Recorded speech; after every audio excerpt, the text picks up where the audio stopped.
Nama saya Sisi. Tadi kan sempat menyinggung soal good value ya. Em, saya cuma penasaran, minta maaf kalau mungkin agak kritis. Mungkin good value-nya tuh apakah equal dengan semata-mata hanya dengan keuntungan, profit, uang?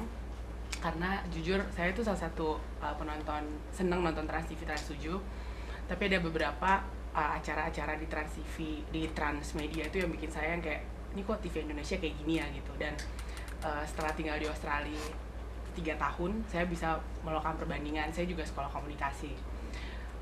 Saya tahu banget, paham banget kalau Transmedia itu nggak TV kayak Metro TV atau yang news gitu, jadi dia lebih kayak lifestyle entertainment ya. Tapi kalau acara menurut saya kayak termehek-mehek apalah segala macam, reality show segala macam itu, menurut saya itu acara yang nggak ada value-nya dan sama sekali menurut saya nggak penting gitu. Dan sebenarnya kalau di dalam lubuk hati yang paling dalam oleh Transmedia curhat ada nggak responsibility kalian untuk mencerdaskan bangsa Indonesia gitu, anak-anak muda gitu di Indonesia? Karena kebetulan di sini ada TV lifestyle juga. Saya pernah nonton satu acara, itu bagus sekali acaranya.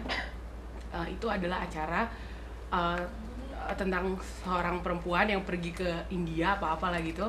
Dia melakukan research, mencari tahu, sekaligus menjabarkan kalau kita tuh nggak perlu capek-capek untuk punya kulit putih, beli whitening segala macam gitu.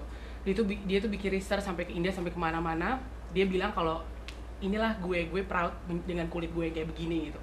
Dan itu tuh bener-bener membuka wawasan saya banget setelah nonton itu, yang kayak, dan researchnya juga bukan research sembarangan. Saya mikirnya kayak, wah ini bagus juga ya acara kayak gini gitu. Jadi apalagi dengan ada tendensi di Indonesia semua perempuan pengen jadi putih, beli whitening cream segala macam gitu. Kalau di sini justru orang Australia pengen banget punya kulit kayak kita gitu. Jadi itu yang saya lihat gitu di sini, walaupun perbandingannya TV Australia itu boring banget dibandingin sama TV Indonesia, tapi ada nilai-nilai yang baik gitu yang bisa. Sementara di TV Indonesia yang saya lihat sih semata-mata hiburan aja gitu, pure entertainment gitu. Jadi pertanyaannya pertama, good value itu sama responsibility kalian sebagai TV besar gitu, untuk mencerdaskan bangsa. Jadi kalau untuk Trans TV, terus para grup sebenarnya adalah kelompok usaha yang benar-benar mensinergikan antara bisnis dan idealisme ya. Jadi kita tuh pengen bisnis dan idealisme itu sejalan. Nah, kenapa? Jadi kita memang tidak semua sih memang program yang kita create seperti itu. Sebenarnya dari lubuk hati yang paling dalam saya juga, kita semua yang ada di Trans TV itu ingin segera program itu segera hengkang, segera di secara lubuk hati kita sendiri ya. Kita teman-teman yang mengerjakan itu pengen segera program itu segera dibuang. Makanya kita coba meng-create alternatif program yang lain yang benar-benar bisa survive dari sisi rating dan share-nya, sehingga kita bisa menggantikan program-program yang seperti itu gitu. Karena memang kendalanya adalah pada saat kita buat program, rating dan share inilah yang menjadi salah satu yang faktor penentu. Tapi kita sampai saat ini memang belum menemukan program lainnya yang kira-kira bisa untuk menggantikan performance dari program itu gitu. Tapi dalam waktu dekat ya kita pengen secepatnya kita segera menghentikan program itu dan bisa menggantikan dengan program yang lain yang lebih bagus ya. Seperti contoh kita misalnya sudah berhasil satu, Indonesia Mencari Bakat. Nah otomatis nanti kita lihat program yang lain kira-kira ini nggak bermanfaat, nggak mutu, kita buang satu persatu. Nah dengan begitu kita masih bisa survive untuk menjual iklan sehingga Trans ini bisa terus tumbuh. Dan kalau kita ganti ya, kita kendalanya dengan TV lain kita akan kalah bersaing, kita akan segera drop dengan sendirinya. Tapi kalau dengan begini kita akan segera tumbuh dan bisa survive sampai dengan kita membuat tren baru sebuah program sehingga akhirnya orang oke lah, karena kita tersebut center, orang ngikutin ke kita, jadi otomatis kita yang membentuk tren program itu sendiri. Nah nantinya kalau kita sudah survive dan secara depannya kita makin kuat ya, mau tidak mau kita pengennya sih itu semua TV kalau dijual kita beli gitu, supaya kita yang bisa menentukan program mana sih yang baik sebenarnya untuk bisa dijadikan sebuah tontonan. Depannya seperti itu ya, kita coba survive dulu. Kalau kita sudah kuat, kenapa tidak kita yang membentuk program yang benar-benar baik, kita beli itu semua televisi, kita bikin benar-benar program yang sesuai dengan segmen yang benar-benar baik untuk ditonton, seperti itu sih. Makanya kita nggak bisa merubah kalau kita sendiri belum kuat ya, makanya kita harus kuat. Akhirnya kita yang bisa membentuk culture seperti itu. Nah seperti IMB nanti otomatis saya rasa juga program bakat ini akan ditiru oleh yang lain, sehingga tren orang akan berubah, nggak mau nonton lagi begini, ada yang lebih bagus nih, gua nggak akan nonton seperti ini. Akhirnya perlahan program seperti itu, seleksi alam akan hilang dengan sendiri. Iya, karena orang udah enak juga ya nonton kayak gitu, kayaknya ini banget gitu, nggak ada butuhnya. Cuman belum ada yang mau jual ya TV di Indonesia yang lain. Sebenarnya kalau mau kita coba. Terus yang lain yang mau bertanya? Ya, silakan. Kalau dilihat acara Indo tuh banyak yang ini ya, kayak niru acara luar ya. Kayak IMBS sendiri tuh kayak niru British Got Talent gitu-gitu. Sebenarnya semua acara televisi entertainment itu sebagian besar sebenarnya nggak ada yang benar-benar asli ya, maksudnya jarang sekali. Dan mungkin sebelumnya TV itu juga meniru dari beberapa program yang sudah ada sebelumnya. Jadi memang susah sih karena kan program itu kan benar-benar turnover, maksudnya berputarannya cukup ini ya, dinamis sekali. Jadi untuk membuat sebuah program yang benar-benar bisa meng-create sesuatu yang benar-benar pure original itu susah sekali. Tapi kayaknya di Indonesia tuh kayak terlalu banyak ya niru-niru. Yang benar-benar dia akhirnya memang bedanya lebih pada packaging yang mereka buat seperti itu. Jadi emang agak-agak kendalanya bisnis seperti ini adalah seperti itu. Jadi ya sangat susah untuk membuat sebuah program yang benar-benar ya paling nggak ya akhirnya ada adaptasi, adopsi segala macam seperti itu. Itu bayar itu nggak ke luar negeri? Bayar. Untuk yang mana? Indonesia Mencari Bakat. Iya, itu kan kayak benar-benar persis banget ya, gitu. Itu original kan ya? Itu kita bikin sendiri. Jadi sebenarnya ada waktu itu Indonesian Got Talent juga ditawarkan ke kita.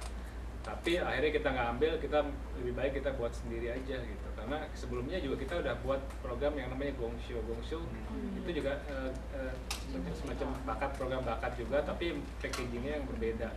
Dia lebih ke hiburan ya, lebih ke lawak. Kalau ini benar-benar lebih kepada ininya, produknya adalah bakat yang benar-benar punya nilai entertain. Itu nggak kena su ya? Karena kan programnya mirip-mirip, terus kayak buku harian Naila ya, kalau nggak salah itu kena su kan? Yang niru One Liter of Tears something. Oh. Iya kan? Enggak, sejauh ini sih kita ya? enggak ya. Sejauh ini enggak ada ya. Dan memang dalam waktu dekat juga dari TV lain kan di Indosiar, mereka yang sudah beli rights untuk ini kan Indonesian Got Talent ya, mungkin mereka bikin 2 kali, siap nggak bersaing dengan Trans dengan kondisi program yang Indonesia Mencari Bakat ini yang sudah memiliki awareness yang cukup tinggi ya. Gitu, yang balik lagi kepada kemasannya mereka, cara mengemasnya seperti apa nanti ya, itu yang akan yang akan menentukan apakah program itu akan bisa jalan atau bisa survive ke depannya seperti itu. Dan kalau kita lihat seperti kayak yang take me out ya di Indonesia gitu. Sekarang karena mereka kekurangan program, akhirnya biasa dibikin stripping setiap dalam 1 minggu, hari Senin sampai dengan hari Minggu ada terus kan. Iya, jadi mau tidak mau ya kita ya nggak pernah berhenti sih, tetap kita cari program baru lain apa sih kira-kira yang ya pengennya sih kalau bisa ya itu yang benar-benar pure original, tapi emang agak sulit. Dan kita mungkin lebih kepada packagingnya kita akan lebih create ya, kita combine lah jadi sesuatu yang mungkin punya nilai yang berbeda lah daripada yang sudah ada. Terus mengenai ya Ferry tadi, mungkin saya rasa itu dulu tadi jawabannya tadi mengenai pertanyaan yang tadi ya, yang value itu ya. Iya, value-nya jadi ya good value seperti itu. Jadi kenapa harus tunggu sampai kenapa harus kenapa harus berpikir kayak kalau dari TV yang mau jual kita mau beli gitu. Maksud saya kenapa nggak Trans TV dan Trans 7 sendiri coba bikin acara seperti itu? Karena sebelum saya mulai nonton acara saya pikir ini pasti bakalan boring gitu kan, karena nih ternyata acara kayak begitu pun bisa dikemas dengan bagus dan bisa jadi kayak hiburan gitu, dan sekaligus pengetahuan buat saya gitu, daripada kita dengar orang nyanyi aja, nari aja selalu apa IMB pas segala macam, terus orang nangis di TV gitu. Kayaknya masih banyak hal yang bisa kita ambil gitu dari TV. Salah satu faktornya kenapa, karena kan ketika kesejahteraan orang di Indonesia juga nggak sama seperti kita ini. Jadi kalau kita lihat ukurannya apa sih rating dan share, orang yang di share pakai jadi patokan untuk rating dan share kan rata-rata kebanyakan saya rasa mungkin walaupun dia bilang A, B, tapi tetap saja AB kan yang penghasilan 3,5 juta, dan otomatis 3,5 juta sebenarnya bukan kita misalnya ya mungkin lebih kepada driver atau apa Iya. yang mungkin di bawah. Jadi akhirnya standar dari AC Nielsen sendiri juga saya rasa mungkin nggak benar-benar akurat bahwa A dan B adalah benar-benar yang sama dengan kita misalnya secara edukasinya gitu kan. Nah itulah yang buat, jadi kalau kita buat bagus, berat dan benar-benar smart, itu orang Indonesia mungkin nggak akan mudah untuk mencerna menonton, oh jadi ini bagus nih. Nah, orang Indonesia ternyata masih banyak yang mungkin dia dengan tontonan yang terlalu rumit, mereka nggak susah untuk bisa masuk, jadi otomatis kita bikin ya seperti itu. Ya mungkin perlahan-lahan memang PR kita sih untuk membuat sesuatu yang ya bisa diterima oleh orang dari bawah sampai ke atas, tapi yang benar-benar mendidik lah, tidak hanya sekedar ya program yang ya nggak ada manfaatnya, malah justru membawa culture yang tidak baik seperti ini. Sebenarnya kita juga punya ini di internal, salah satu yang jadi ini kita adalah gimana cara kita bisa ini sinetron juga salah satu program yang ingin kita segera singkirkan gitu loh, jangan sampai akhirnya justru sinetron ini yang jadi dominasi untuk tontonan di televisi. Itu yang salah satu yang Seperti jadi cerita PR kita. gosip juga, insert. Ya seperti Kebanyakan. Nggak boleh, gosipnya dikurangin. nah malah kalau bahaya. gosip itu juga gosip sebenarnya kalau kita lihat di televisi itu salah satu sumber pendapatan income terbesar televisi itu adalah dari infotainment. Karena dia satu hari 3 kali 1 sendok makan, sehari 3 kali. Tapi jadi impactnya ke culture Indonesia Ya, itu sangat juga negatif menurut saya. sama menurut saya. Ya. Tapi Berita-beritanya juga berita-beritanya karena beritanya kurang berpotensi Iya, menurut nggak saya, ada dan itu manfaat. membentuk mereka karena mereka mengikuti role model mereka yang Kathleen lihat. Ya. Nah, lu pegang mic loh, nah.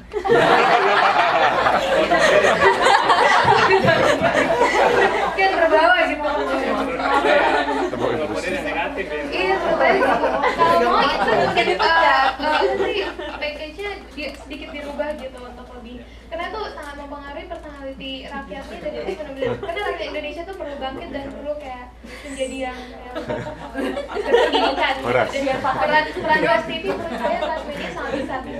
Biar Pak Hadi tahu, Iya, ini iya. S2 di bidang education. Nah, kita ya, contohnya makanya kita coba combine dengan program-program yang lebih kenegaraan, yang lebih membangkitkan semangat kita sebagai bangsa Indonesia bahwa oh, ternyata bisa ada yang lebih baik. Iya benar. Tapi tetap akhirnya ya itu ujung-ujungnya karena kita memang TV swasta, mau tidak mau kita harus survive, susah juga bersaing, sementara Iya. yang lain bermain di market yang begitu, Iya. kita berjalan sendiri, akhirnya kita juga mau tidak mau ya mati sendiri karena kita dengan idealisme kita mungkin, tapi secara bisnis kita akhirnya nggak jalan. Nah mungkin ya kedepannya kita harus menjadi top of mind untuk sebuah televisi, otomatis perlahan-lahan kita akan rubah ini ya culture orang nonton TV dengan benar-benar program yang kita benar-benar udah arahkan sesuai dengan format kita, dengan karena kan kita pengen ya bisnis ini nggak hanya bisnis, jadi bisnis seimbang dengan idealisme kita ya, itu yang kita coba.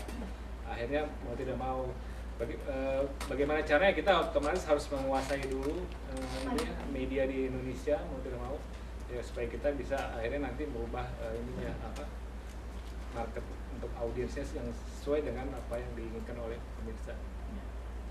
Terima kasih Pak Hadi atas